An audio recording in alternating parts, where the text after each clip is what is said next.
What's going on, and thanks for tuning into Legatum Gaming, where this week I'm going to bring you another vendor reset video. So like normal, I will check all of the safe houses in both the open world and in the dark zone, and of course the checkpoints.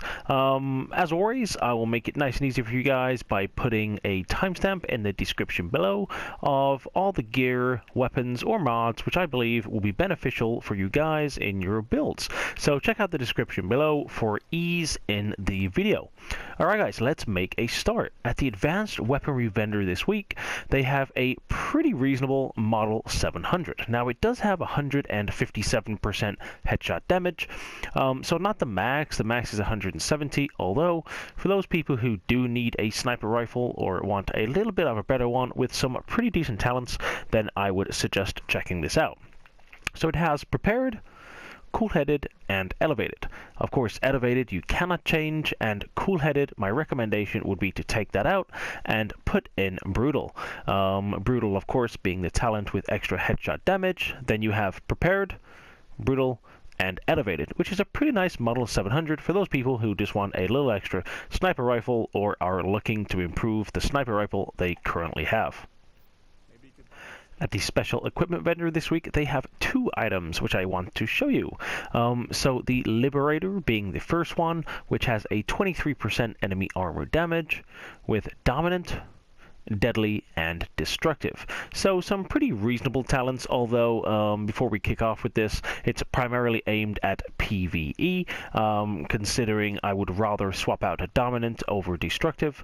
However, both could be an option. However, PvP would not be as effective as it will on PvE. However, before we go on to the next one and continue with the Liberator, as always, just make sure you actually really need the weapon or the gear or the mod or whatever you want to ever buy at the special equipment vendor, because the Phoenix credits, you know, they're not easy to come by, and they are pretty sort of rare, or it does take a bit of a grind to get them up. So unless you really need something from here, or it's kind of like a god roll and it will kind of like fit your build, I wouldn't recommend actually ever buying anything from here unless of course you really need it.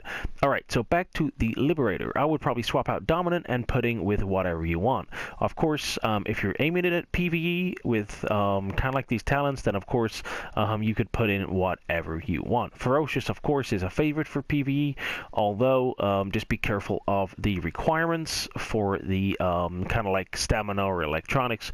I think it's like 3,800, so just double check on that. However, Liberator is certainly one to check out for this week.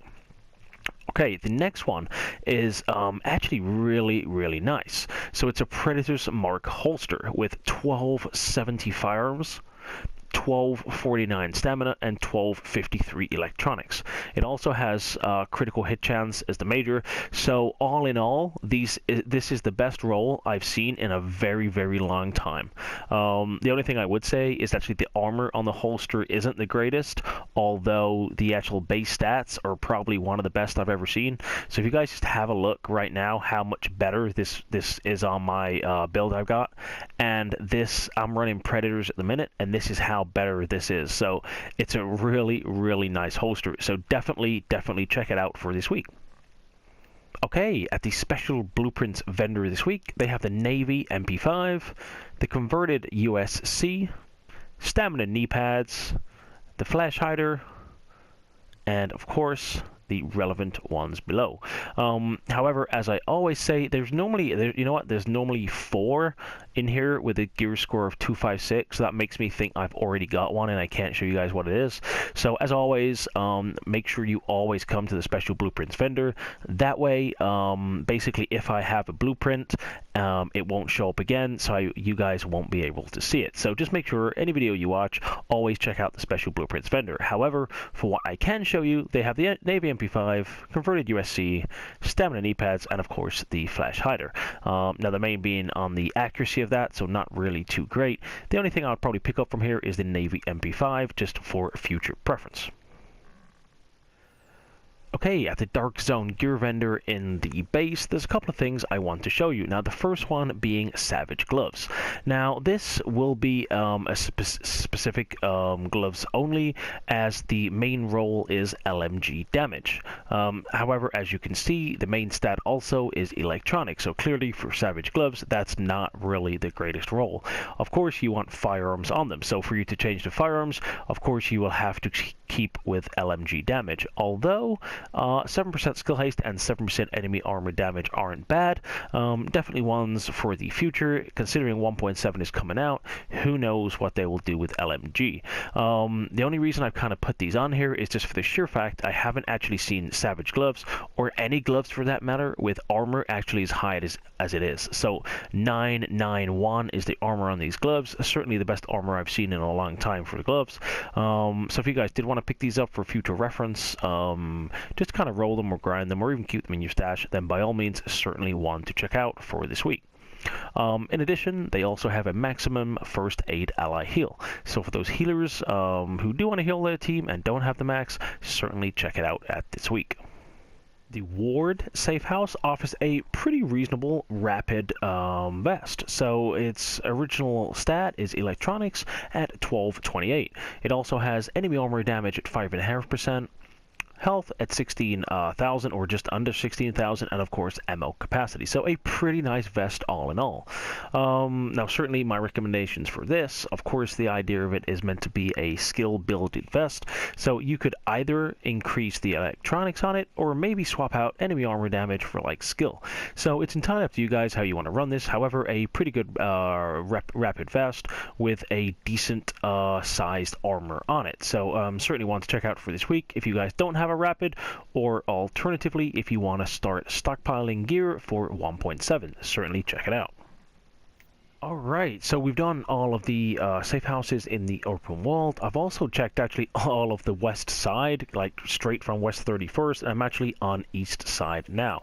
You guys check out East 64th. They have a really nice firearms skill haste mod. Now last week there was actually a firearms skill haste mod with 267, I believe. So this week it's 264. So if you missed out on last week, don't worry. It's only by sort of 3 units. So it doesn't matter too much. However, a really nice mod to buy. So for those people who do want to run firearms and also sort of run a skill haste or improve their skill haste, definitely a great buy for this week. East 58th this week offers you a pretty reasonable specialized backpack. So it's not god roll, that's for sure. The armor on it is a little low. However, for those people who don't have a specialized backpack, I would recommend checking this one out. So it is already rolled to skill power with 12,216 as the major, with ammo capacity. The only thing I would recommend is swapping out stamina, which is the main roll on it, and either putting in firearms or electronics specs, depending on how you play or what your build is. However, most people do have a specialized backpack by now, so mainly aimed at maybe the newer players or one of those players who just wants to have an extra one or a different type of roll on their backpack. So certainly check it out this week, guys. At the Park Avenue checkpoint this week, they have a really nice enhanced ACR-E. So it has 22% enemy armor damage, capable, responsive, and competent. Now, competent is in the 3rd slot, so that's a really good win out of this. Responsive being, of course, a really nice talent. And then the only thing I would recommend is swapping out capable and putting in whatever you want. My advice is maybe brutal. I just prefer that. That's a really nice talent to have. Or you could go for the damage and maybe deadly or something like that. However, depending on what you build, it's entirely up to you. Nonetheless, a really nice assault rifle to check out this week. East 42nd checkpoint has a pretty nice PvE weapon, which is the G36. Now, it has a 23% enemy armor damage as the base, which is the maximum you can get. It has brutal, sustained, and focused. So although the talents aren't god roll, and I have specified this is for PvE just because of the nature of the last 2 talents, my recommendation is to keep focused in the 3rd slot and roll out sustained and put in again whatever you want. If you're going for PvE, ferocious of course is a decent one to have. However, As I always say, just be careful as the stats are 3,800, I think, for each stamina, firearms, and electronics. So just be careful. However, of course, deadly or maybe prepared or something is also really nice to have. So just maybe one for those people who do enjoy a little bit of PvE and do want to have something a little bit different just to try out. This is for you. At East 31 this week, they have a pretty nice Prosperous knee pads up for sale. Of course, again, linking in with the last couple, it is again related to PvE. So I do have to cover it. Now it has 1241 firearms, the major attributes being skill, and then the minors being shock, disrupt, and of course the important one, damage to elites. Of course, the idea of Prosperous is to use these for PvE. So a couple of things you can do depending on your build, either increase the firearms. However, I think that they're pretty much there or thereabouts, and you could have better roll by rolling out something else, or change skill power. So if you are running a hybrid build, then skill power is great. However, maybe enemy armor damage would be pretty nice here if you're going for kind of like PvE or all damage resistance, depending on how you run. But certainly check these out if you need them. In addition, the armor on them at 1,656 is actually pretty good. So certainly some good knee pads to check out for this week. At DZ4 Safe House, they have a firearms mod which is rolled to 253, and the major being health at 2,878. Although kind of like skill haste is the current like meta at the minute, and a lot of people use that with firearms, which I've previously shown you, and a really nice firearms mod. For those people who do want to stack a little bit more in health, I thought I would show you that for this week. Okay, at DZ6 Safe House, they have a pretty much god roll Alpha Bridge chest. Now it is rolled to stamina, so just forget about that for a second. It has 9% skill haste, just under 16,000 health with ammo capacity. Now, of course, if you have a look at the armor is almost 2,000 on this. So, I mean, I'm certainly going to pick one of these up. It's really good. Of course, my recommendation is to roll out stamina and put it into firearms. Alpha Bridge tends to be more of a DPS kind of build. The only sort of, I say, downside on this is health could be slightly better, and ammo capacity could always be a couple of % more. So, you know, all in all, it's pretty much god roll. Definitely pick this up, whether you're running Alpha Bridge or not. Certainly in the future, if it's not good now, it certainly will be in the future. However, I'm a big fan of Alpha Bridge, so a really good buy for this week. Alright guys, and we're at DZ09 Safe House, which of course, like normally, it is the last safe house or the last place to look for the weekly vendor reset. And I've got 3 things to show you at the DZ9 Safe House. The first one being Hunter's Faith Vest. Alright, so let's make a start on the armor. So 1,969, which is really good. It comes with enemy armor damage at 5.5%. Skill haste at 9%, and ammo capacity at 52. Now it does, or it is rolled to stamina. So my recommendation is rolling this out, and of course putting in firearms. It'll be interesting to see how this runs in the new 1.7, and especially when it has the 6th gear piece. So a really nice one to look at actually, and just to see how this comes out. Yeah, you know what? I'm gonna get that. So there is one, and the second one being the final measure gloves. Now the armor being 922 isn't the greatest. However, some of the sort of major attributes that it has would be beneficial for most players. So assault rifle damage, critical hit damage, and critical hit chance. Of course, it is rolled to firearms. Now the firearms is really weak at 1167, so I would roll out the firearms and of course increase it to like 1270 or to the max. Assault rifle damage is pretty high for this class. If it is SMG, then these gloves are probably not good for you. However, definitely one to look at. Alright, so let's go downstairs. There is a pretty nice magazine. Okay, now although this is not God roll, I thought I would bring it to your attention. So it is an extended mag. It's got 116.5% magazine size with 4% critical hit damage and 5.3% rate of fire.